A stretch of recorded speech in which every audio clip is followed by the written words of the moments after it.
was all over the valley doing those shows whenever they needed kids. Or I always played teenagers. I always played like a kid, or whenever there was a scene that required a kid in the background, they'd call me at Central Pitch asking to do it.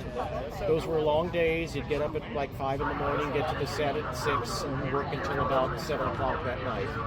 They'd give you lunch, and they'd have the wardrobe and the hair and the makeup and all that. And it was a lot of fun. A lot of stunt work. Sometimes I saw the cars doing chases and things. And we found out, you figured out it was season 3, 4, 5? Season 3, episode 6. But how many years did it run? Four. So I worked the last two. Yeah.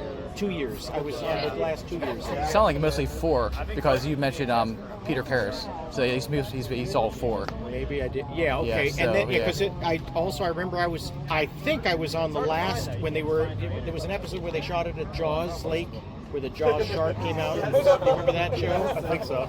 That was at the very end of the series when it was wrapping, and they found out the show was going to be canceled. And I remember he was shocked. I mean, he was like, everybody was like depressed, like, what happened? The rumors went around crazy. You've been canceled. The show's canceled. Oh my God, it's like a bomb went off, like somebody died or something. It was like, oh, he was very depressed when that happened. I remember hearing that. I thought, oh God. But he just kept going. They had to finish the show, but they were given the heads up it wasn't going to be renewed. They knew it was canceled. But God, what a fun! It was magical. Those shows last because they were magical. Not as Back to the Future was great, and this thing was fantastic. So when Michael would talk to he was outside the car talking, where they'd have Michael, the villain is blah blah blah blah, right? Yeah. Later, that was done by Bill Daniels, right, in post-production, right? Well, on the set, there was a little old lady, kind of a funny little lady, a Jewish lady from New York. She was a script lady, and she would sit in her little chair, and he would do the scene. Hasselhoff would do the scene, and she'd say, "Michael, there's going to be a little villain." Well, and he'd do it exactly like that. Well, I got to do whatever. Yeah, and he's going to do that. She'd be reading, no acting talent whatsoever, and its coordinates are 7, 8, 5. And they'd later dub over her voice. It was the most hilarious thing. It would be funny if they went back, because her voice would have been on those original soundtracks, to put her voice on a show, on an episode, because of the real voice of Kit. The real voice of Kit was that lady. Yeah. And that was just a riot. I heard that they didn't even, like, William Daniels and Hasselhoff didn't even meet till, like, the Christmas party or something? Probably. Because William Daniels did all his stuff, like... Yeah, he wouldn't have needed to be on the set. Yeah. It's funny hearing about... But I was very good friends with Ron Martinez, who was the unit production manager, but he was also the former vice president of MCA Universal Television. He supervised all the productions of Universal Studios. He's a wonderful man. I did projects with him as well. We collaborated on ideas. We made pitches to Netflix for those shows. But I loved Ron Martinez. He was just fantastic.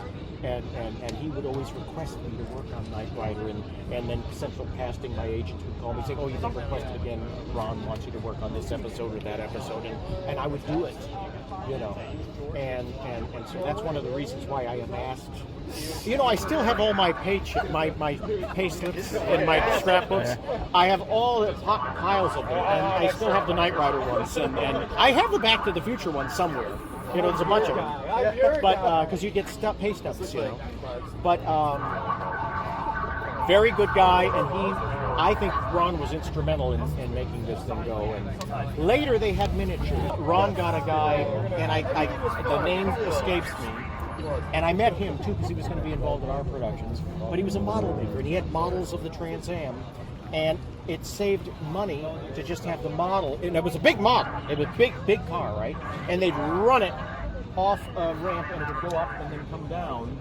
and landed, and rather than destroying a full-size car, they would use this big miniature and shot in high-speed camera in that 35 millimeter film.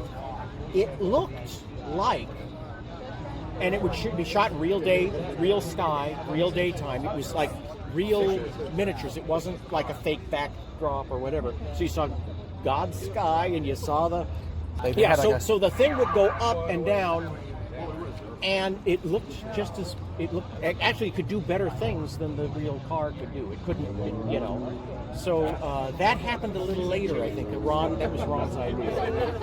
And Ron would always go out to a place called the College of the Canyons in Santa Clarita Valley, which was about an hour away from Hollywood, or 45 minutes away from Hollywood. Kind of a desert area. And there was a college that looked kind of futuristic. So he would always use that as a villain's headquarters or an evil corporation's headquarters, and he would just put a sign in front of it saying Acme Villains House, or XYZ or whatever it was, and it was used over and over. But I remember shooting all over the valley. At a used car lot one time on Lancashire near Universal, and the back lot. And there was a hotel out in Thousand Oaks. I remember we shot out there one time for something. And a lot of times reacting to things that were going on, like there was a car wreck, or there was a car chase, or the villains were doing something and something went on and they needed a crowd to react. What's good?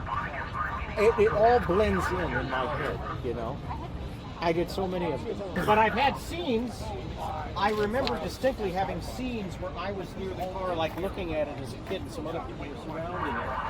And the camera was right there getting close-ups of us all the time, reacting to the car, like being shocked at the car. It had to do with a car show or something, I can't remember. It was 40 years ago too, right? Yeah. When it comes to mine, it's like in season 1, but you weren't there in season 1. How many years would Knight Rider have? It's 4. No, but I mean, what year?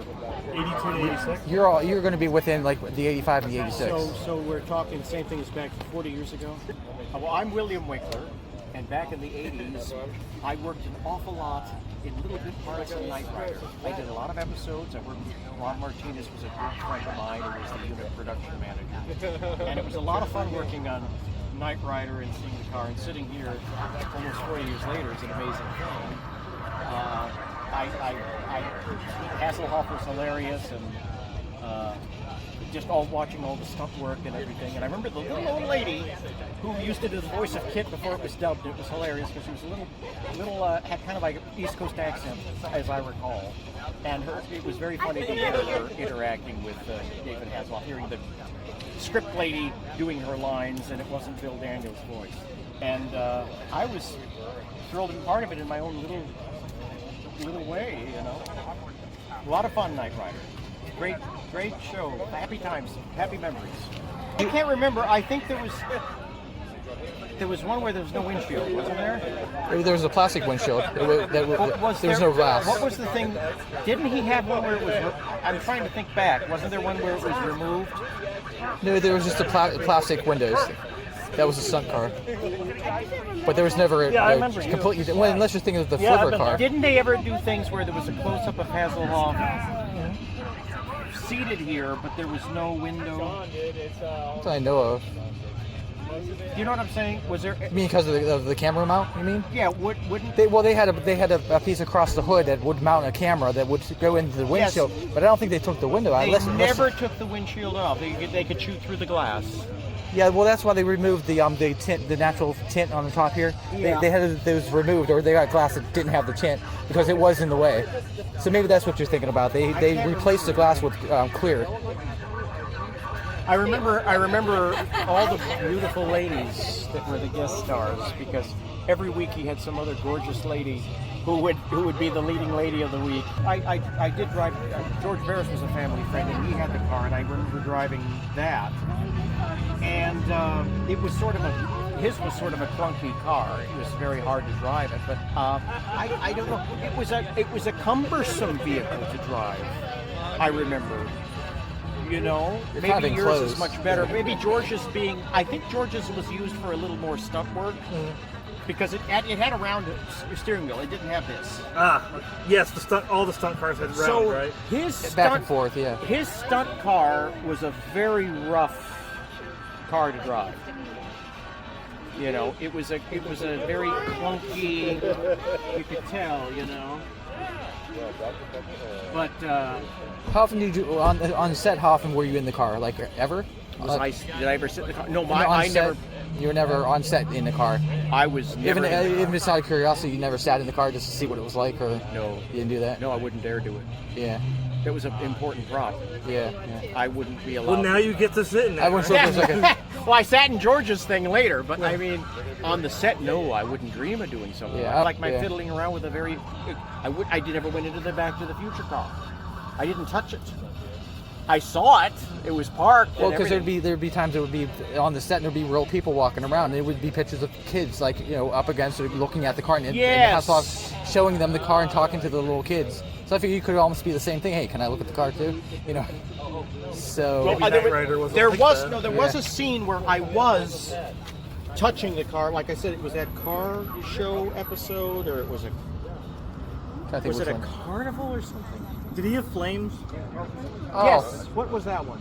I don't remember, but there is one episode where he has flames. yeah, that one. Yeah, that could be what you're remembering. That's when I was. You That could see me. matches the seasons. Yeah. Yeah. With the Yes, they had flames on the side. Who was in it?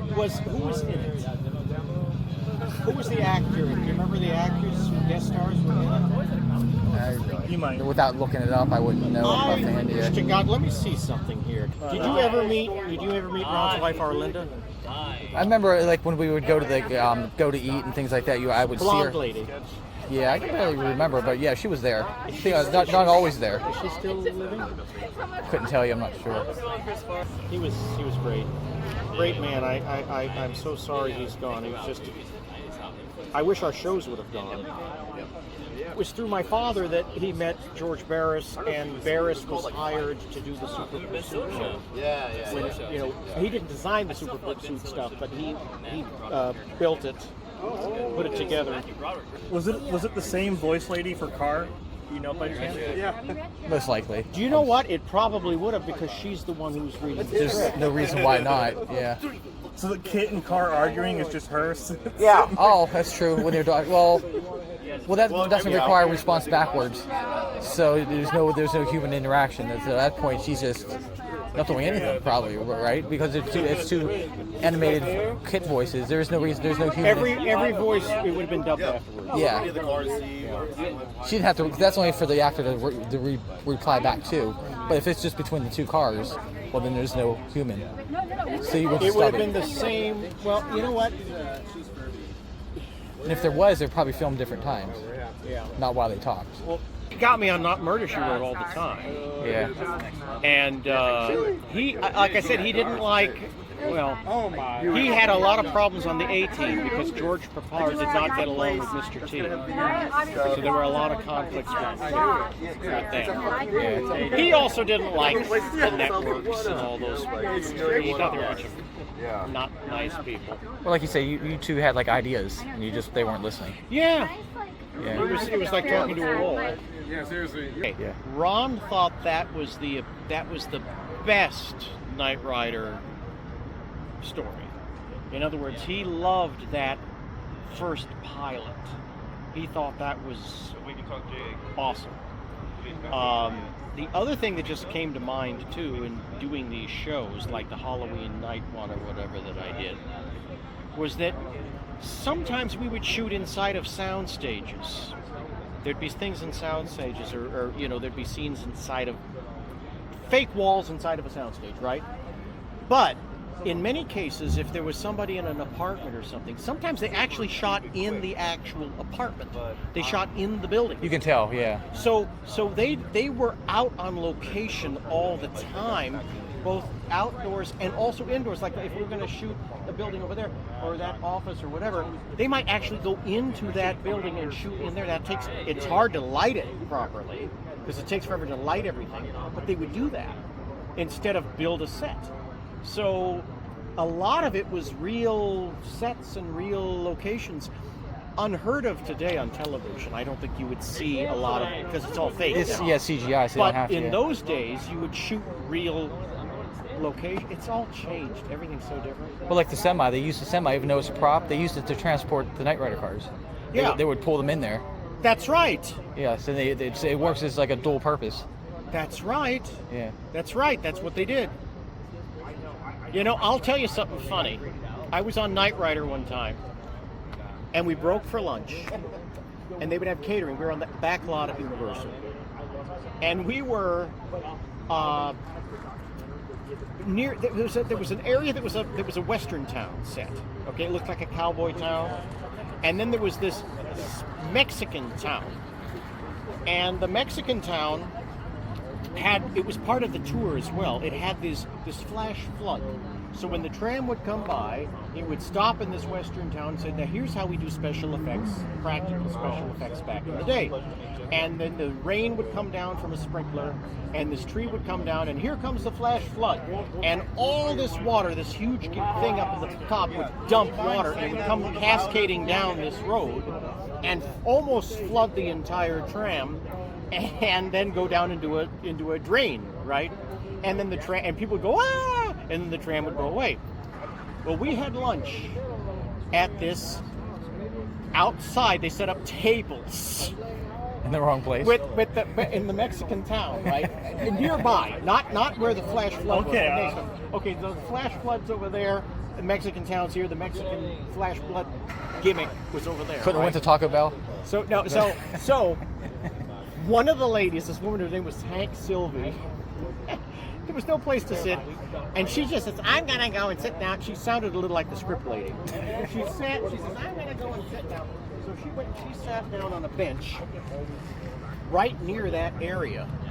And they said, you should sit there because there's trams come by. She said, "I'm hungry, I'm tired, there's no place to sit over there." She was eating.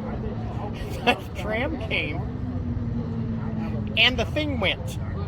And she was sitting there. This huge flood comes down, and it's pushing all the water, everything else, and then it goes over to her, and there she goes. And her tray drops, and she's got water up to here. She's oh my God, this water! Everybody was laughing. She almost fell down. The tray with all the food went off into the drain, miles away. And the sprinklers were spraying her. And we told you not to sit there. It was hilarious.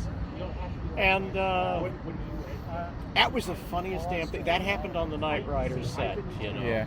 I don't remember any accidents or anything happening on any of the things that I did. I don't remember anything like that.